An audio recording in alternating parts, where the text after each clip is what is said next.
طيب.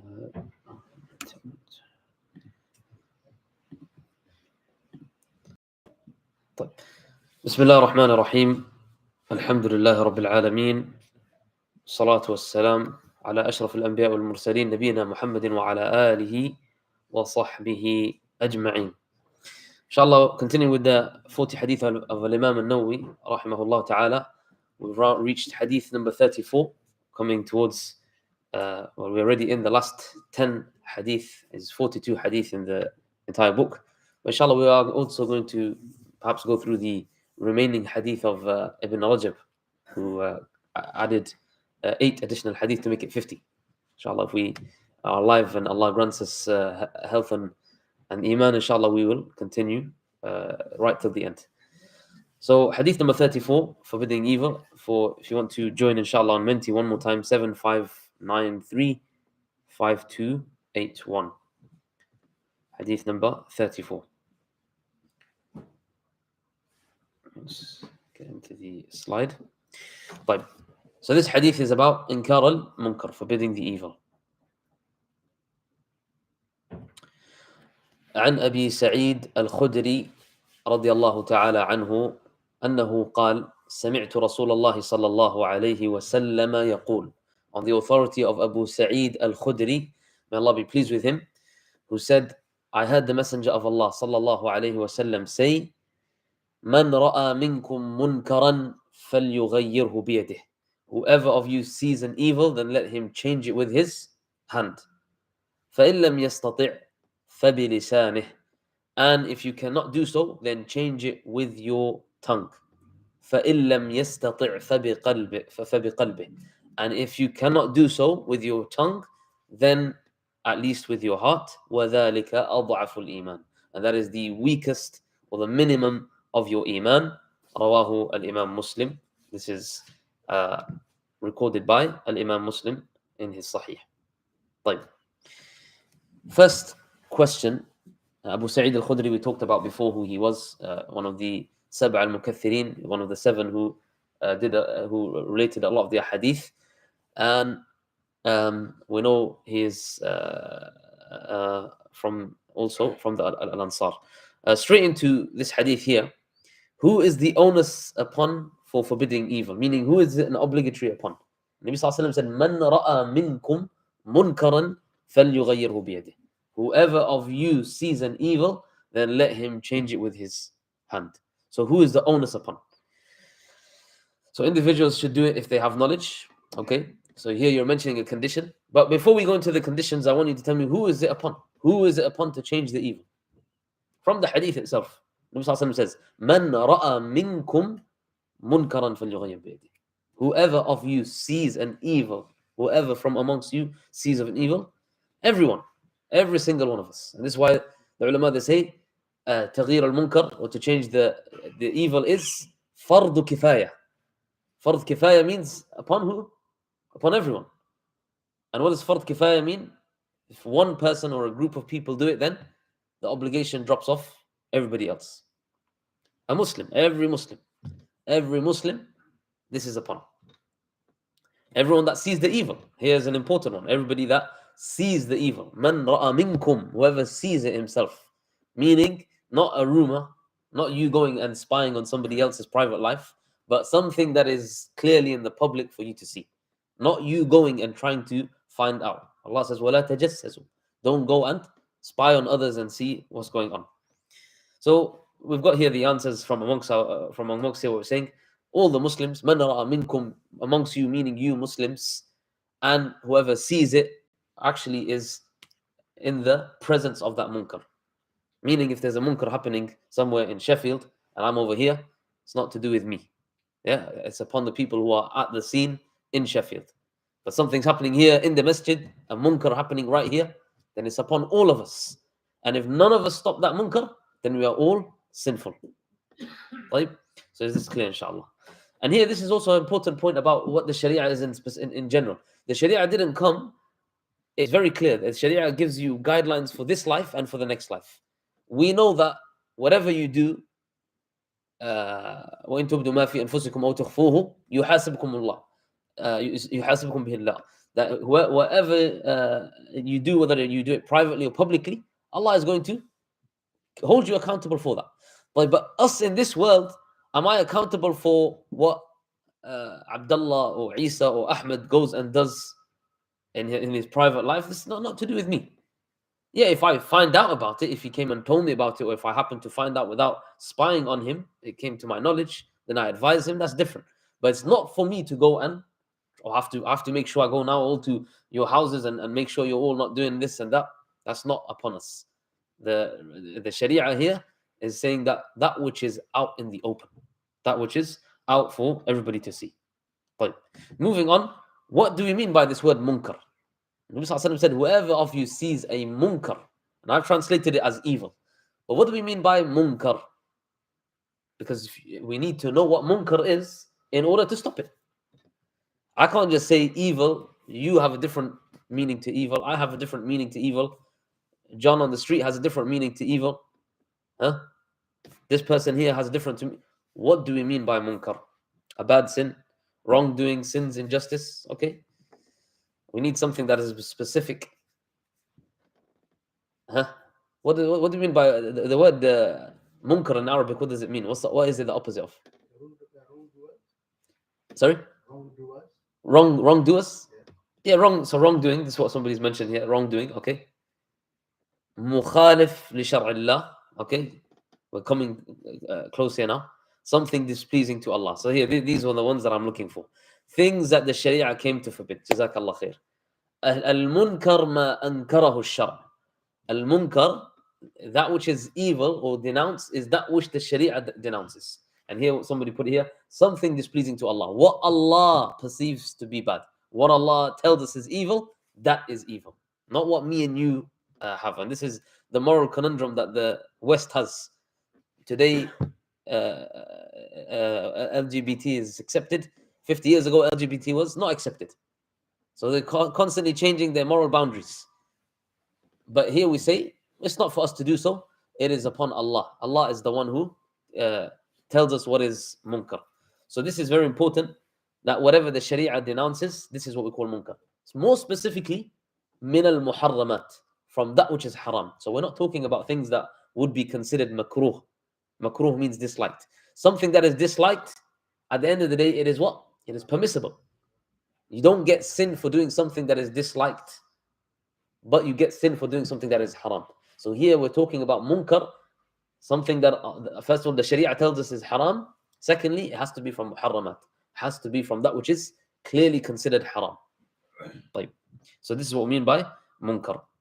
The next question, why do we forbid the munkar? What is the motive? What is the dawafi'? What's the purpose of forbidding munkar? There's many different reasons you can come up with. Let's see what you can think of. What are the reasons as to why we would forbid the munkar? Sorry, who's that? Sinful. What do you mean sinful?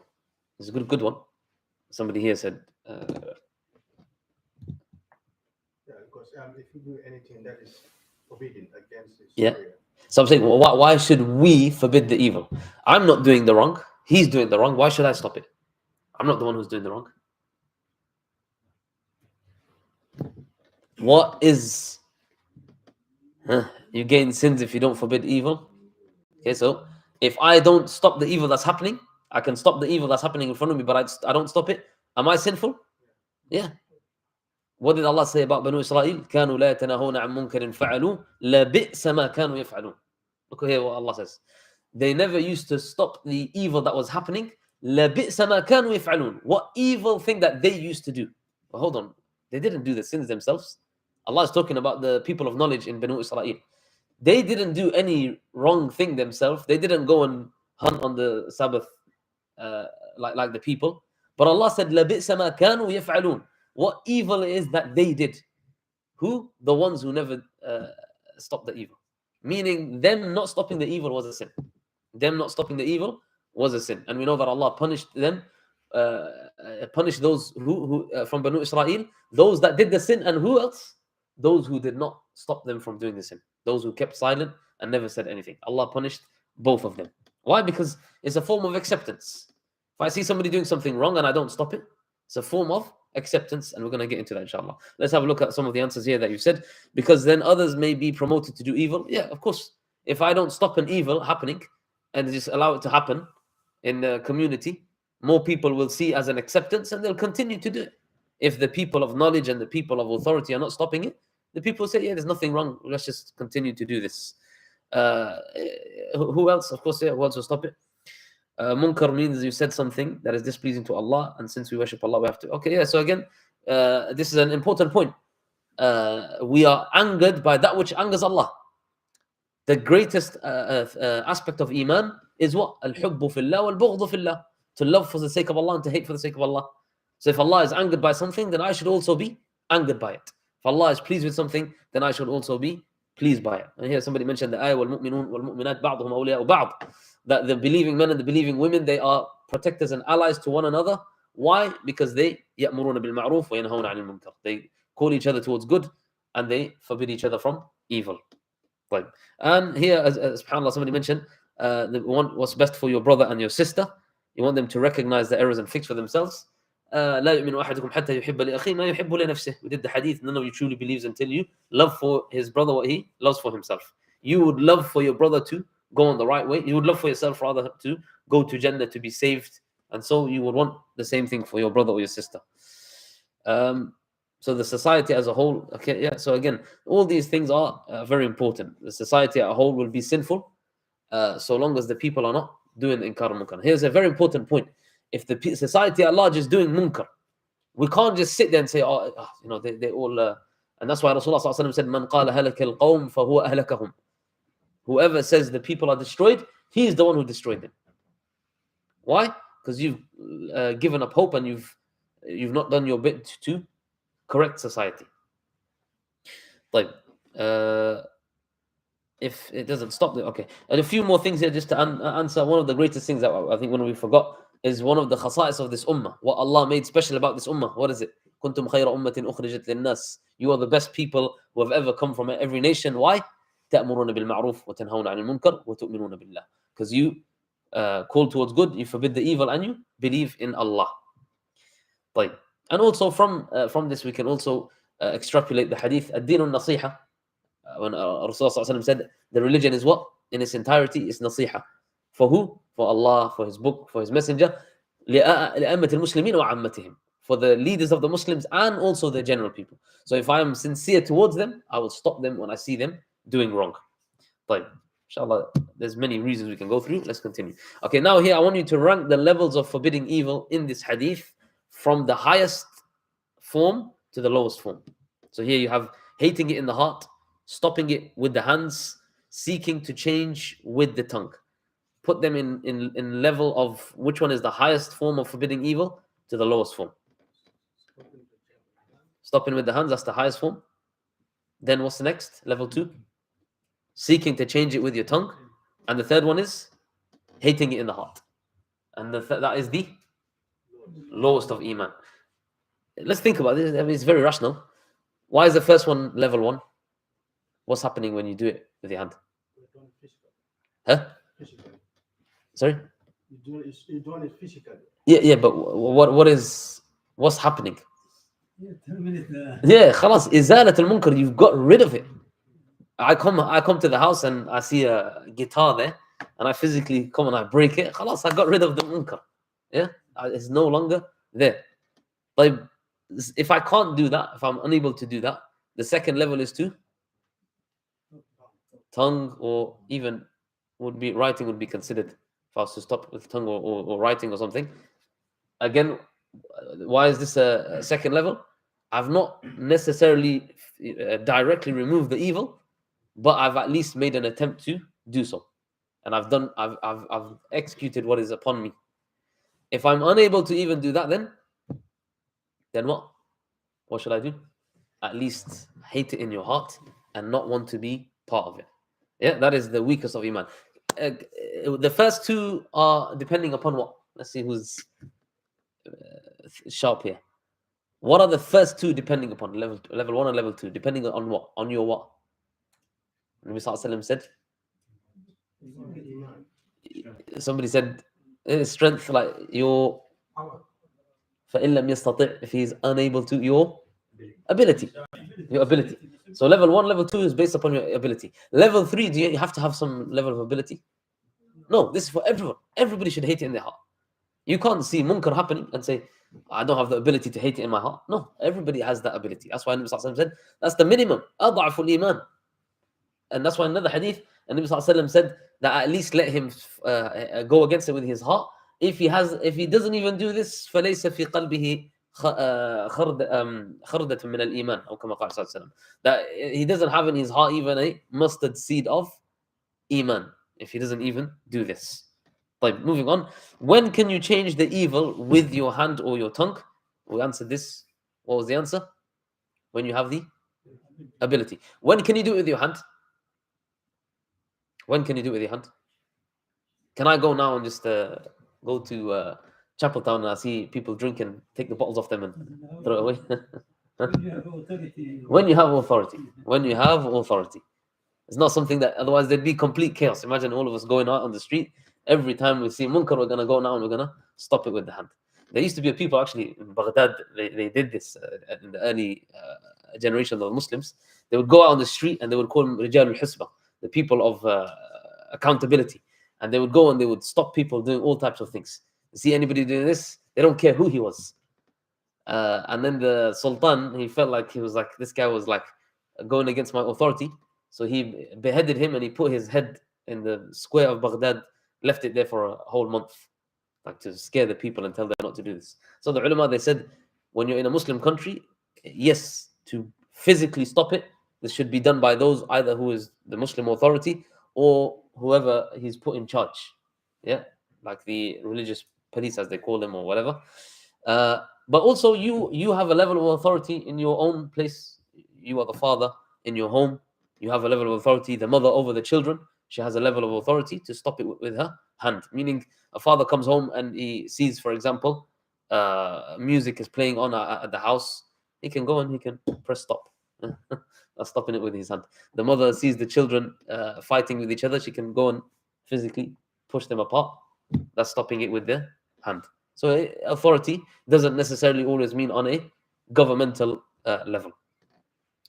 When it is in front of you, that's a good one. We mentioned that it has to be in front of you, something that's in your sight, and authority and ability. Jazakumullahu khayran. طيب, moving on. If you can't do that, as you said, then how can you at least hate it in your heart? How can you show, or how can you prove that you hate this in your heart? There's an important thing here, because sometimes we sit in a place where there's munkar, we claim that we hate it in our heart, but the reality is we're lying to ourselves. Why? How is that? You have to disassociate yourself from it. Ahsant. Jazakallah khair.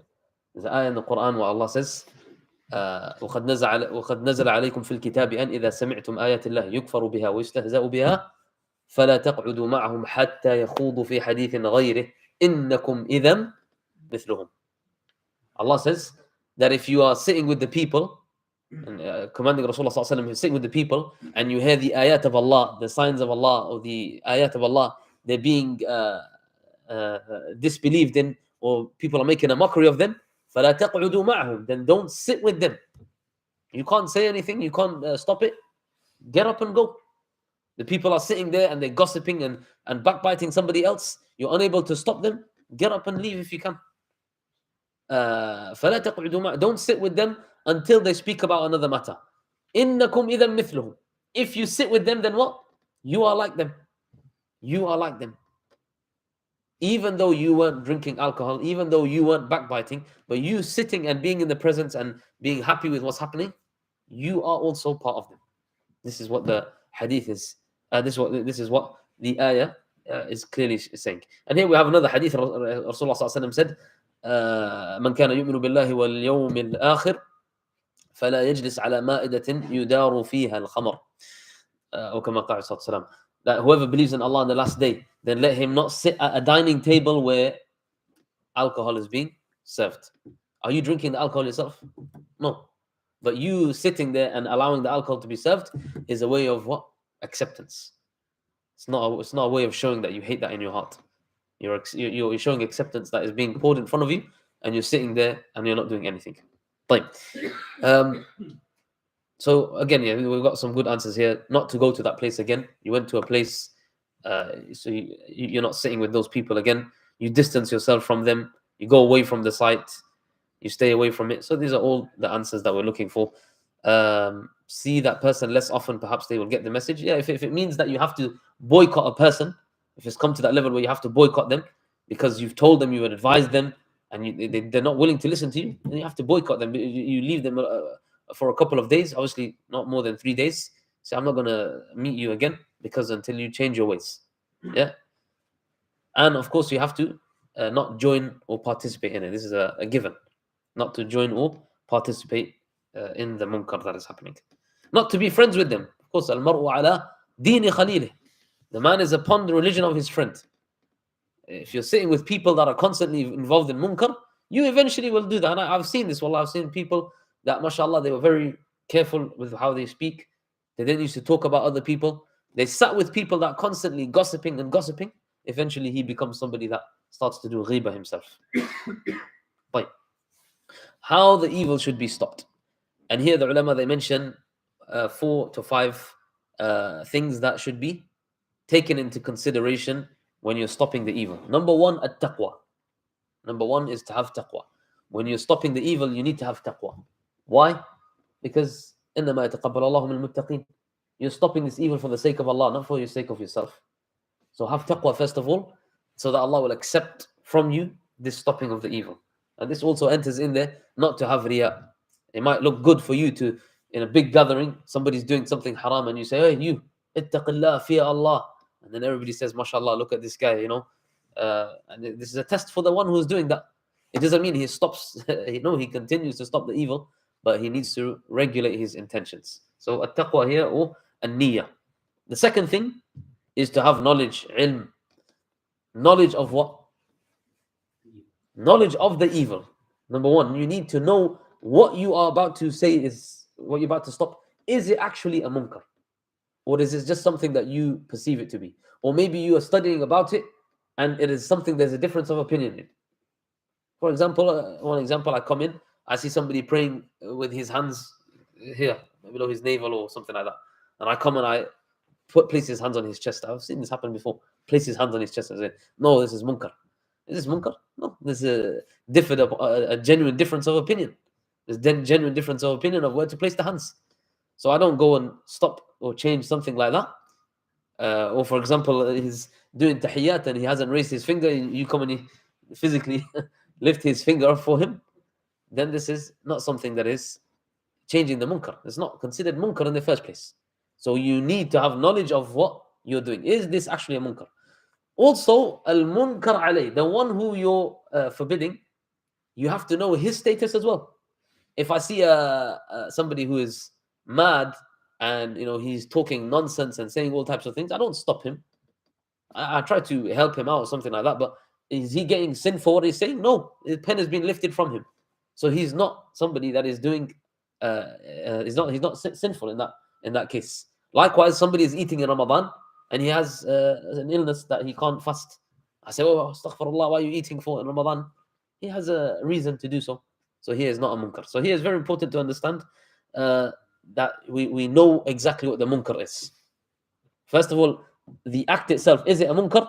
Remember we said that which the Sharia says is clearly haram. That is a munkar. Secondly, the one who is doing it, does he fall under the the thing that is he should be stopped or it should be changed? And this, subhanAllah, has led to many things. People stopping people from doing certain things. They say, don't do this, it's haram. And it's something, and I'm talking about things that have genuine difference of opinion. I'm not saying, for example, where you go by a minority opinion or an opinion that is rejected. For example, somebody says, oh, no, music, it's all right, let them play the music, it's okay. Some scholars said it was halal. Some scholars said alcohol was halal. Some scholars said doing this was halal.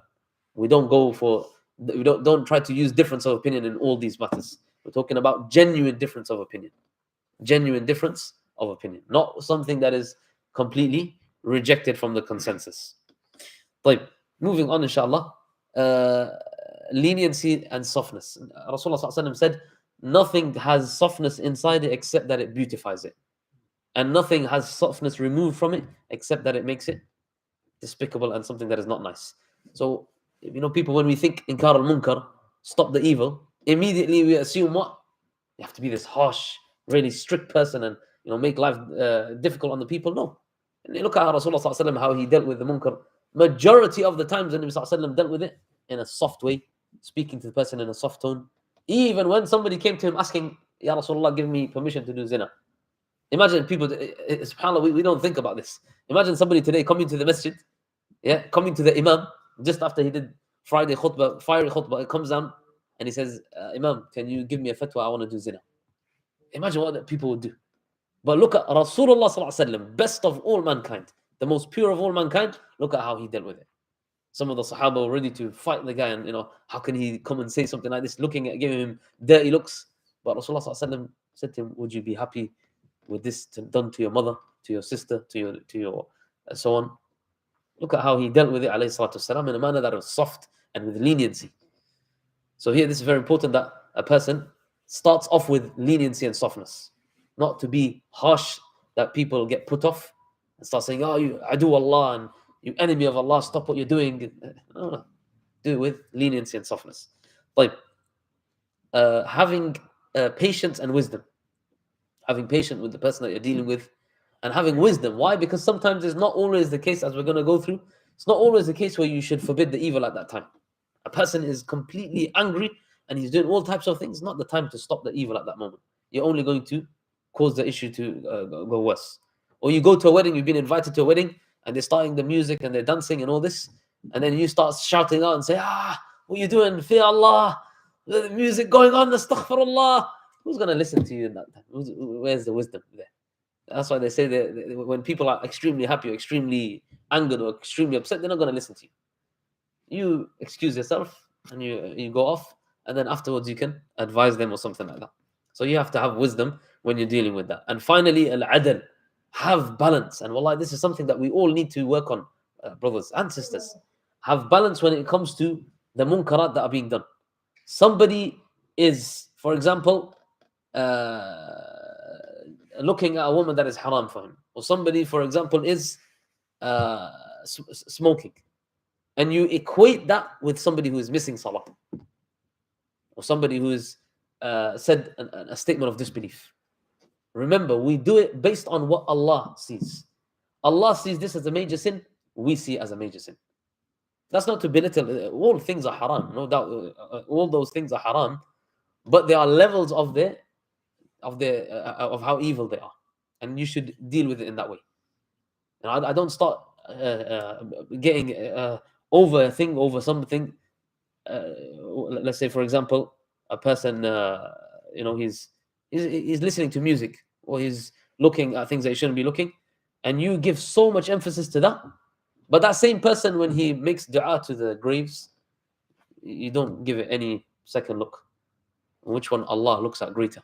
Allah will not forgive that one who makes the dua to the graves, but He'll forgive the one who perhaps was listening to music and looking at that which is haram. So again, balance to thing. And here, it's important that we also are aware, and this is for people who are studying ilm, be aware of the people that you're talking to. This is very important. For example, if I come to a masjid where they are upon the Hanafi madhab, for example, they are upon the Hanafi madhab, and I see that you have to pray Surah Al-Fatiha. You have to, the ma'mun, he has to recite Surah Al-Fatiha. Yeah? Now I come and I tell them, why are you guys not praying Al-Fatiha and all this? I'm showing lack of awareness of understanding the community, understanding the people, that they follow a certain way. Now, if I for example, the community are people who are madhab al-Shafi'i, then yes, I should tell the people, that this is generally what they follow. This is what the people follow. So here, I would say to the people, you should be praying Al-Fatiha. This is what is known in the community. So it's this awareness of the community is also important, that we understand what the fatwa that the people follow. What is the fatwa that the people follow? Again, it has to be something that is correct and not something that is shadh, a rejected opinion. You understand? So this is very important as well when you're dealing with certain people. And if, for example, you're amongst people who are studying knowledge, and one person takes a particular, like for example, the issue of taking photos. This was a big problem back in, maybe 10 years ago. This was a big problem. So somebody's taking a photo, You follow the fatwa that taking photo is haram. He follows the fatwa that it's okay. Between you're people who study knowledge, you're people who follow the scholars, and now you start saying haram, what are you doing? Don't take pictures. No, he's following a certain opinion. Okay, you follow one opinion, but there's a genuine difference of opinion. So being aware and having that balance is very important and distinguishing. But moving on quickly. Rank the levels of forbidding evil from best to worst. So there are different scenarios here that the scholars mention. Put them in level of best to worst. What is the best situation to what is the worst situation? So evil is not removed entirely, but it is reduced. Evil is removed and replaced with good. Evil is replaced with that which is worse. Or the evil is replaced with something similar. So put them in order of best to worst. So evil is removed and replaced with good. This we are all unanimous, yeah? That's the best situation. The haram is stopped completely and good comes in place of it.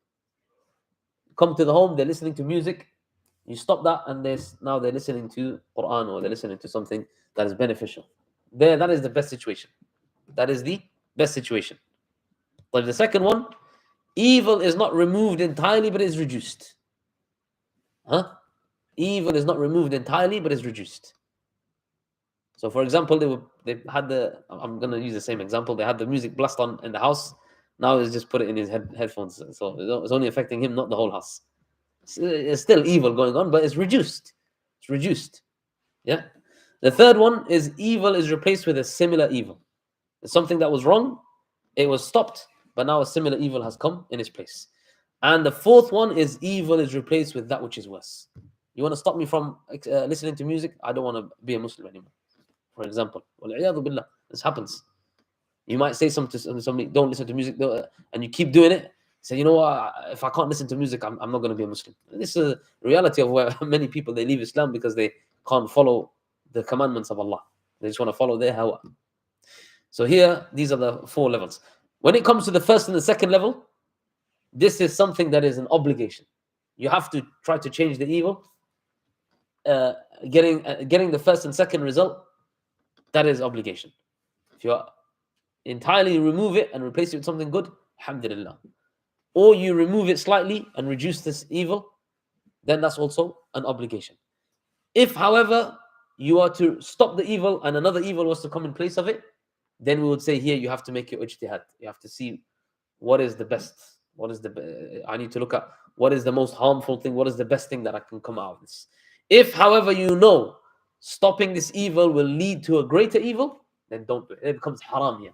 It becomes haram upon you to stop the evil. You know how somebody is. He's somebody who's quick to say things of kufr. He might swear at Allah if you said certain things to him. In that level, don't make inkar of the munkar. Don't stop the evil in that. Like we gave the example, Shaykh al-Islam ibn Taymiyyah was going with some of his companions, and the Tatar, like the people there who are in authority, they were drinking alcohol, they were getting drunk, and some of the companions of Ibn Taymiyyah, they said, we're going to stop them, we're going to take the bottles away. And Shaykh al-Islam ibn Taymiyyah said, don't do that, because if you do that, they will get up and they will start to attack the Muslims. Meaning a greater evil will happen if you try to prevent this evil here. So this is, in this case, we say that it would be haram. طيب, moving on, inshallah. What is the difference between nasiha and forbidding the evil? It's a very important one. What is the difference between inkar al-munkar, to change or to stop the evil, and giving nasiha? There's a very distinguished difference. What is it?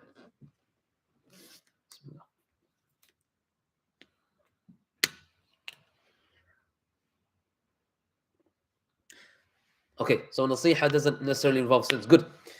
We said inkar al-munkar is what something is clearly haram. Nasiha could mean, for example, I come to the masjid, somebody's not praying with the sutra. Yeah, like you pray your salah and you don't have anything in front of you. You're just praying out in the open. Is he doing something haram? No, but he's going against the sunnah. So here I wouldn't come and say, Astaghfirullah, how can you pray like this? No, let him finish his salah, take him on the side, brother. It would be better. It would be following the sunnah if you place the sutra in front of you, and also it would help people to pass and go by you. This would be nasiha. It wouldn't be inkar al-munkar. So that's one thing there. Anything else? You can shout as well, inshallah. If brothers that are here, you don't have to write it down. Nasiha is advice. It's usually verbal and doesn't include haram and halal. Okay, so similar to what we said here. Advice as when you help the evil try to become good, but forbidding the evil is when you stay away from it. Okay, so nasiha isn't obligatory. Not necessarily. Depends, but I can see where you're coming from. Nasiha is is to do with affairs that could be recommended and could be things that are suggested. Another thing here to mention, let me give you an example so you understand. I see somebody that is smoking drugs or something like that. Wal-'iyadhu billah.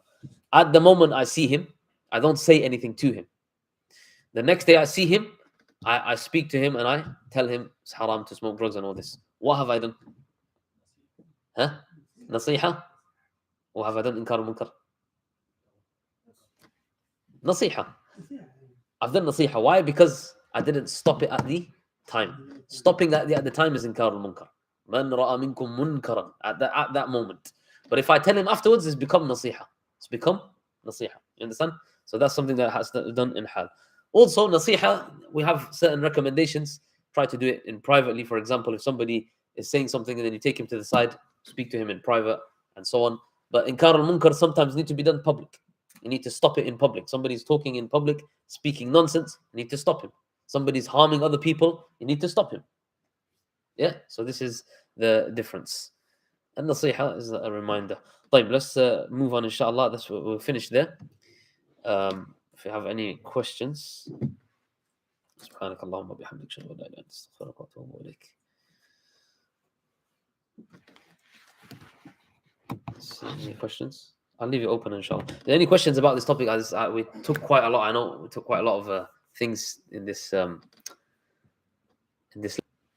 So, is there any questions that we have that we're unsure about with regards to this?